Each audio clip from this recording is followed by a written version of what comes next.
Hey gang, it's JC and this is the Daily Dose for Monday, January 31st, 2011.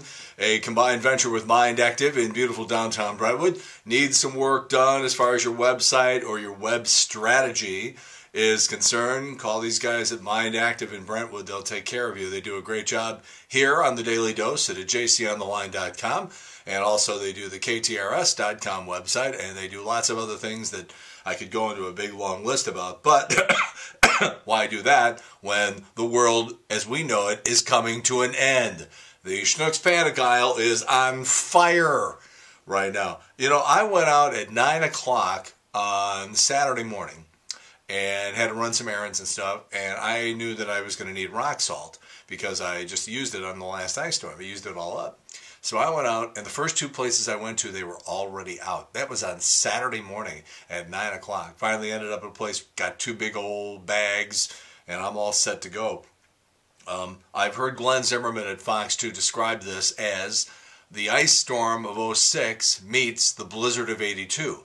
Now, let me just tell you something. That got people's attention.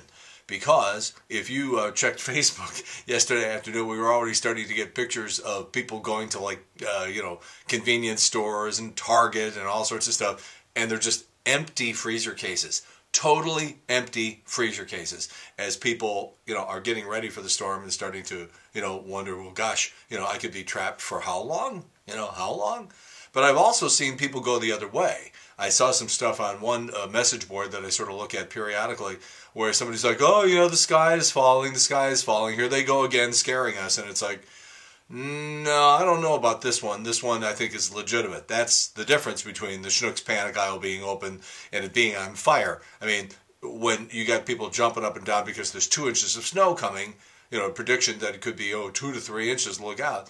That's not what they're talking about. I mean, they're talking about a storm that they could be talking about here in this region for the next 50 to 100 years. I mean, talking about 2 feet of snow as you get up towards, Troy and stuff like that.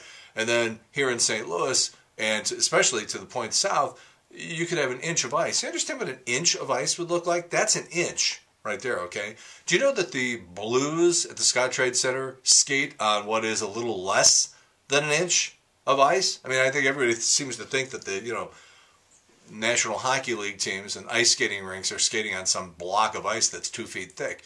It's a little less than an inch. So we're talking about getting that stuff on power lines. You've probably already heard the stat that if you get a half an inch of ice on a power line, that adds 500 pounds to the weight of that power line. Now throw some snow on there too. And now get wind gusts of 40 miles an hour, which is their prediction for Wednesday night and Thursday.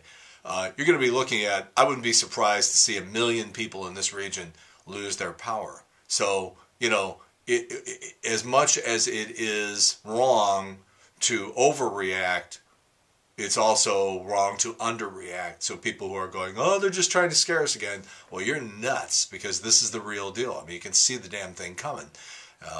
And I don't really think, Glenn Zimmerman is the sort of guy, and Chris Higgins is sort of the guy at Fox 2, sort of the types of guys who would be more inclined to underplay snow. So when they start using language like that, I think you can take it to the bank. So that's basically where we are right now. I think we'll have a daily dose tomorrow. I'm not sure about Wednesday, but we'll see. Because if we don't have internet, and if I don't have a way to get the flip video, well, never mind. Anyhow, if we're here, we're here, and if we're not, you'll know why. So that's the situation right there.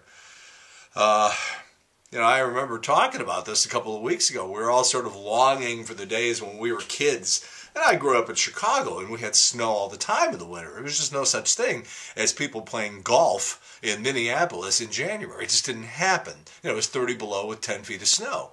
And in Chicago, we always had snow. We were sort of talking about, how we sort of missed those days where we snow. Well, now, this winter, that's exactly what we're getting, and I think maybe I'd like to go back to the old way. And else we got here. You're going to have people, and I think that you could have a lot of people, not only with their power go out, I think you could have a lot of people without power for the Super Bowl on Sunday. And that's a very dangerous thing to do, cut somebody's power during the Super Bowl. And I'll leave it at that. What else we got here? Now, we're supposed to have Joe Buck on the air later this week. I have to call him tomorrow, set up what day and time and everything like that. But either Wednesday, Thursday, or Friday, we'll have Joe Buck on the show. We're doing our big Super Bowl show on the Big 550 KTRS, 10 until 1. That's going to be on Friday. And I have a lot of great stuff that I've accumulated over the years. It maybe not as big a show as the baseball show, but it's starting to get there. It's starting to get close.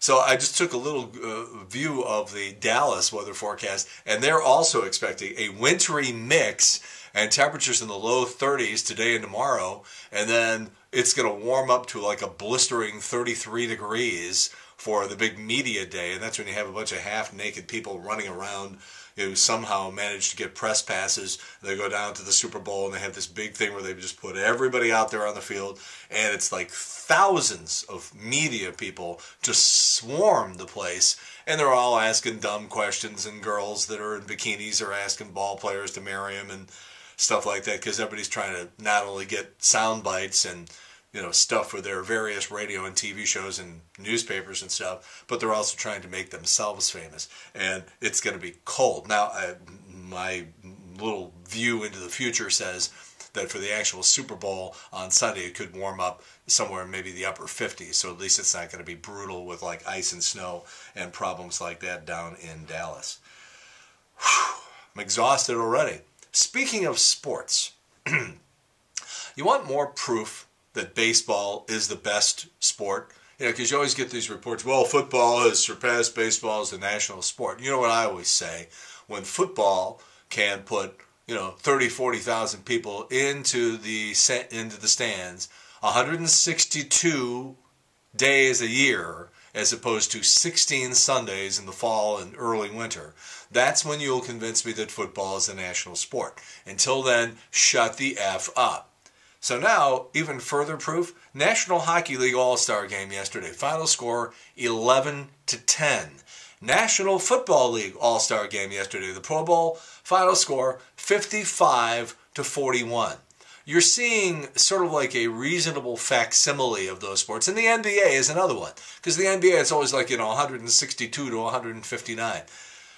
Baseball is the only major sport where the All-Star Game looks exactly like the game looks during the regular season. I rest my freaking case.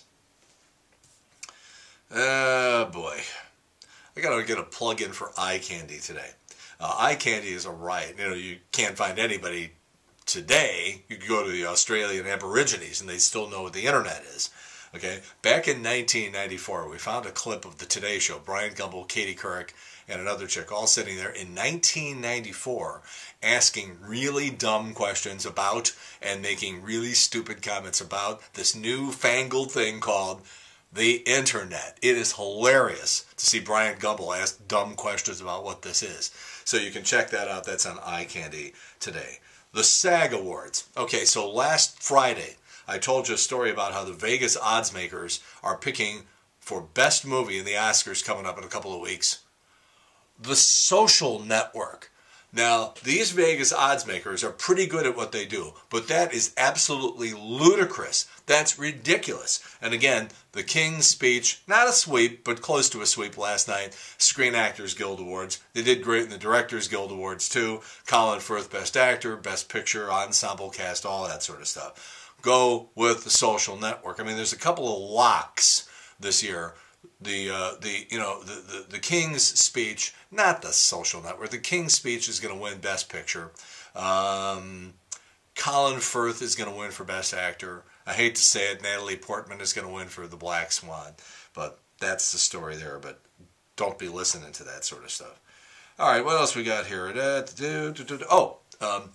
you're trapped inside before your power goes off, and you have power on Friday afternoon, go to your DVR, go to your program guide, and look for this thing on the Oprah Winfrey Network. Now, this thing just debuted on January 1st, and a lot of you probably haven't even looked to see if you get the Oprah Winfrey Network. You probably do. Go to, it's listed there as OWN, Oprah Winfrey Network. You missed it over the weekend, but it's going to repeat on Friday afternoon. It's called Oprah's Class Stars or Super Class of Human Beings or something like that. But it's a behind-the-scenes 1-hour special with Lorne Michaels, the legendary producer of Saturday Night Live, and it is fantastic. fantastic. It is a great look behind the scenes, and also some great old stories about how much trouble the show was in the middle 1990s, how it almost got canceled. It almost got canceled in 1986. In 1987, they had problems too. But Lorne Michaels basically tells this story of Saturday Night Live in his own words, and there's some great behind-the-scenes footage, good interviews and sound bites and clips and just stuff that I'll bet you didn't know about Saturday Night Live. So again, that's on the Oprah Winfrey Network, and it's something like her Superstar All-Star Superhuman Class or something. And look for the one. There's also one with Simon Cowell, which I have not seen, but this Lorne Michaels one is absolutely fantastic. All right, that's it. Everybody's sort of waiting for the snow. Like I said, the end of the world as we know it. Nothing yet as we record here on Monday morning. As I said, I think we'll have a Daily Dose tomorrow. Not sure about Wednesday if these forecasts come to fruition. So here we go. Let's see how close they get on the forecasts. That's it. JC's Daily Dose for Monday, January 31st, 2011. A combined venture with Mind Active in beautiful downtown Brentwood. In the meantime, we've beaten this one to death. Have a good one. See you later. Bye.